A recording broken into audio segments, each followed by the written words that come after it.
న్యాయాధిపతుల గ్రంథము 5వ అధ్యాయము. ఆ దినమున దెబోరాయు అబీనోయము కుమారుడైన బారాకును ఈ కీర్తన పాడిరి. ఇశ్రాయేలీయులలో యుద్ధశాలులు ధైర్యము కనపరిచిరి. ప్రజలు సంతోషముగా సిద్ధపడిరి. యెహోవాను స్తుతించుడి. రాజులారా వినుడి, అధిపతులారా ఆలకించుడి. యెహోవాకు గానము చేసెదను. ఇశ్రాయేలు దేవుడైన యెహోవాను కీర్తించెదను. యెహోవా, నీవు శేయీరు నుండి బయలుదేరినప్పుడు, ఎదోము పొలము నుండి బయలుదేరినప్పుడు భూమి వణికెను. ఆకాశము నీళ్లను కురిపించెను, మేఘములను వర్షించెను. యెహోవా సన్నిధిని కొండలలో నుండి ప్రవాహములు వచ్చెను. ఇశ్రాయేలు దేవుడైన యెహోవా సన్నిధిని సినాయిలో నుండి ప్రవాహములు వచ్చెను.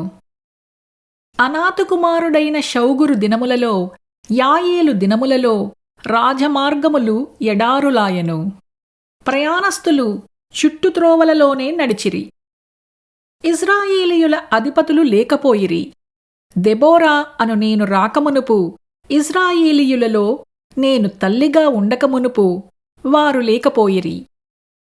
ఇశ్రాయేలీయులు కొత్త దేవతలను కోరుకొనగా యుద్ధము ద్వారముల యొద్దకు వచ్చెను. ఇశ్రాయేలీయులలో 40,000 మందికి ఒక కేడమే కాని ఈటయే కాని కనబడలేదు. జనులలో ఇశ్రాయేలీయుల అధిపతులు సంతోషముగా సిద్ధపడిరి. వారియందు నాకు ప్రేమ కలదు. యెహోవాను స్తుతించుడి. తెల్లగాడిదలనెక్కువారలారా, తివాసుల మీద కూర్చుండువారలారా, త్రోవలో నడుచువారలారా ఈ సంగతి ప్రకటించుడి.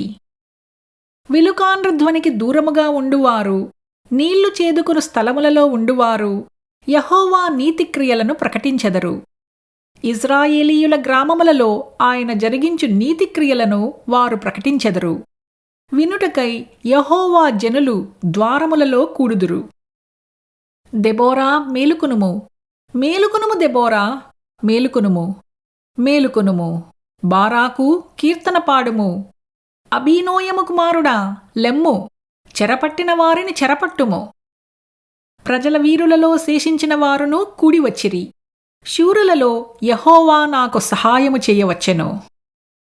అమాలేకీయులలో కాపురమున్న ఎఫ్రాయిమీయులను, నీ తరువాత నీ జనులలో బెన్యామీనీయులను, మాకీరు నుండి న్యాయాధిపతులను, జెబూలూనీయుల నుండి నాయకదండము వహించువారును వచ్చిరి. ఇశ్శాఖారీయులైన అధిపతులు దెబోరాతో కలిసి వచ్చిరి. ఇశ్శాఖారీయులను బారాకును అతివేగమున లోయలోనికి చొరబడిరి. రూబేనీయుల కాలువల యొద్ద జనులకు గొప్ప హృదయాలోచనలు కలిగెను. మందల ఈలలను వినుటకు నీ దొడ్ల మధ్యను నీవేల నివసించితివి. రూబేనీయుల కాలువల యొద్ద జనులకు గొప్ప యోచనలు కలిగెను. గిలాదు యోర్దాను అద్దరిని నిలిచెను. దానీయులు ఓడల దగ్గర ఏల నిలిచిరి. అషేరీయులు సముద్ర తీరమున తమ అఖాతముల యొద్ద ఏల నిలిచిరి. జెబూలూనీయులు మరణభయము లేక ప్రాణము తృణీకరించుకొనిన జనము. నఫ్తాలీయులు భూమి మెట్టల మీద ప్రాణము తృణీకరించిరి. రాజులు వచ్చి యుద్ధము చేసిరి. మెగిద్దో కాలువల యొద్దనున్న తానాకులో కనాను రాజులు యుద్ధము చేసిరి. వెండి లాభము వారు తీసుకొనలేదు.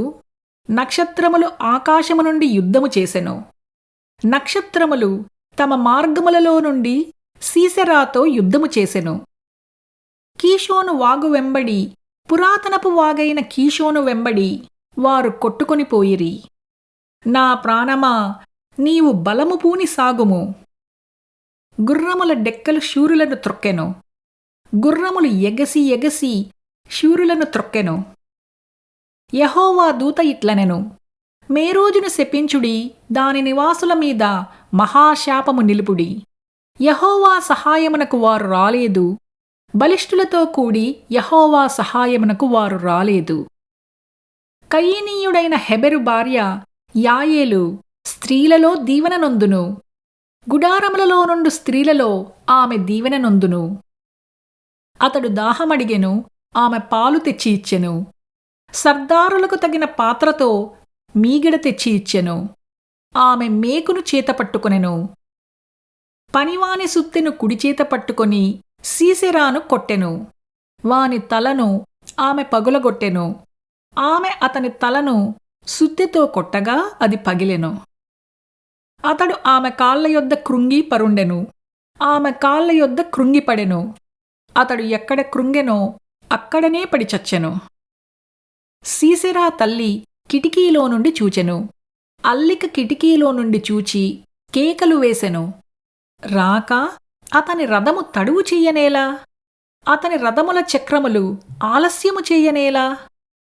ఆమె యొద్దనున్న వివేకము గల రాజకుమార్తెలు ఈలాగుననే ఉత్తరమిచ్చిరి. ఆమె తనకు తాను మరలా ఇట్లనుకొనుచుండెను. వారికి దొరికెను కదా, దోపుడు సొమ్ము పంచుకొనుచున్నారు కదా, యోధులందరూ తలా యొక్క స్త్రీని తీసుకొందురు. ఇద్దరేసి స్త్రీలు వారికి దొరుకుదురు.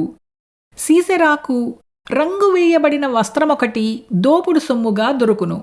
రంగు వేయబడిన విచిత్ర వస్త్రమొకటి దోపుడుగా దొరుకును. రెండు వైపులా రంగు వేయబడిన విచిత్ర వస్త్రము దోచుకొనిన వారి మెడలకు తగిన వస్త్రమొకటి దొరుకును.